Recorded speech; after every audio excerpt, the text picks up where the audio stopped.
شروع کرے اللہ کے نام سے جو بڑا مہربان اور نہایت رحم والا ہے۔ حضرت شعیب علیہ السلام کا ذکر بھی قرآن شریف میں بار بار آیا ہے تاکہ لوگ آپ کی سچی باتوں سے سبق سیکھتے رہیں۔ پرانے زمانے میں مدین نامی ایک بڑا رونق شہر تھا۔ وہاں کے لوگ خوب مالدار تھے، تجارت اور سوداگری ان کا پیشہ تھا، مگر وہ لوگ بتوں کی پوجا کرتے تھے، سودا بیچتے وقت کم تولا کرتے تھے اور اسی وجہ سے کم ناپا کرتے تھے۔ اللہ تعالیٰ نے حضرت شعیب علیہ السلام کو ان کے پاس نبی بنا کر بھیجا۔ حضرت شعیب علیہ السلام نے بڑی نرم عزیزی اور پیار سے ان لوگوں سے کہنا شروع کیا کہ اے لوگوں، تم صرف ایک اللہ کی عبادت کیا کرو، ناپ تول پوری دیا کرو، لوگوں کو ان کی چیزیں کم تول کر نہ دیا کرو، زمین میں فساد نہ پھیلایا کرو، اور تم سڑکوں پر اس غرض سے مت بیٹھو کہ اللہ تعالیٰ پر ایمان لانے والوں کو دھمکیاں دو اور اللہ کی راہ سے روکو، اور اس میں قضی کی تلاش میں لگے رہو۔ تم کتنے تھوڑے تھے، اللہ نے تم پر مہربانی کی، تم کو اولاد دی اور تم بہت ہو گئے۔ دیکھو، فساد کا نتیجہ ہمیشہ برا ہوتا ہے۔ اگر تم مجھے جھوٹا خیال کرتے ہو اور دوسرے لوگوں کو میرے سچے ہونے کا پورا یقین ہے تو صبر کرو یہاں تک کہ اللہ ہمارے اور تمہارے درمیان فیصلہ کر دے۔ قوم کے دولت مند رئیس لوگ اس بار بار کی نصیحت کو برداشت نہ کر سکے اور انہوں نے کہا، یہ کس طرح ہو سکتا ہے کہ ہم انہیں چھوڑ دیں جنہیں ہمارے باپ دادا پوجا کرتے تھے؟ مال ہمارا اپنا ہے اور اس کو ہم جس طرح چاہتے ہیں خرچ نہ کریں، اور وہ بھی صرف آپ کے کہنے پر۔ اور آپ ایسے سچی نیک کہاں سے بن گئے؟ کیا آپ کی نماز ایسی ہی باتوں کا حکم دیتی ہے؟ آپ جھوٹے ہیں، آپ پر کسی نے جادو کر دیا ہے۔ اگر سچے ہو تو آسمان سے ہم پر پتھر برساؤ۔ اور ان کی قوم کے لوگوں نے کہا کہ اے شعیب، اس بات کا یقین کر لو کہ ہم تمہیں بھی اس بستی سے نکال دیں گے اور ان لوگوں کو بھی جو تم پر ایمان لائے ہیں، ورنہ ہمارے دین میں واپس آ جاؤ، تم بہت کمزور آدمی ہو۔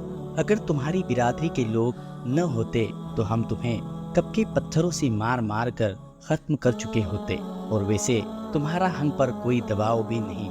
حضرت شعیب علیہ السلام کی قوم کے لوگ اپنی دولت اور روپے پیسے کے غرور میں بار بار اپنے سچے نبی حضرت شعیب علیہ السلام سے اسی قسم کی باتیں کرتے رہتے۔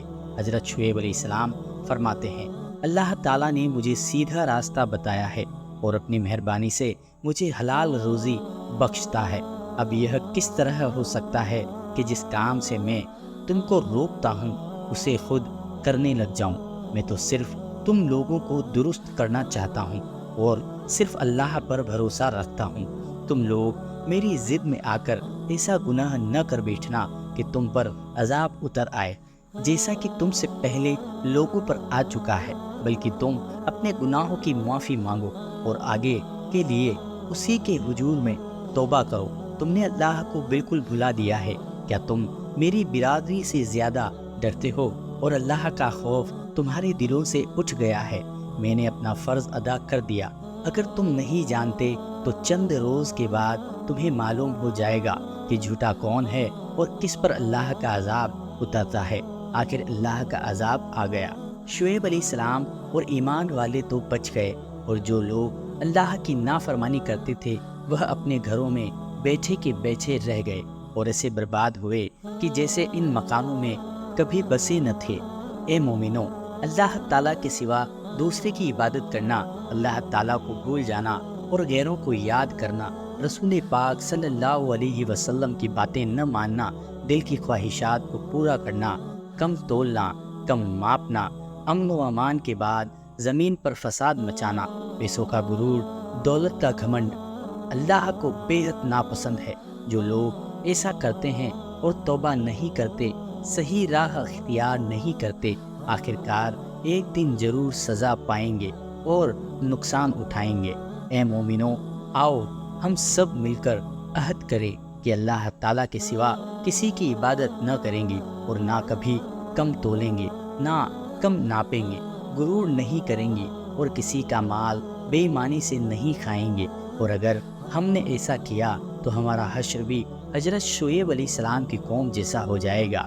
اللہ ہم کو محفوظ رکھے، آمین۔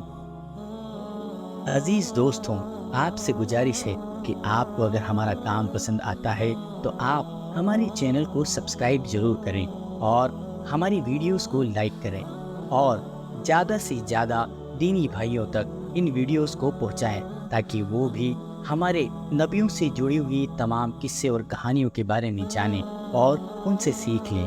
شکریہ۔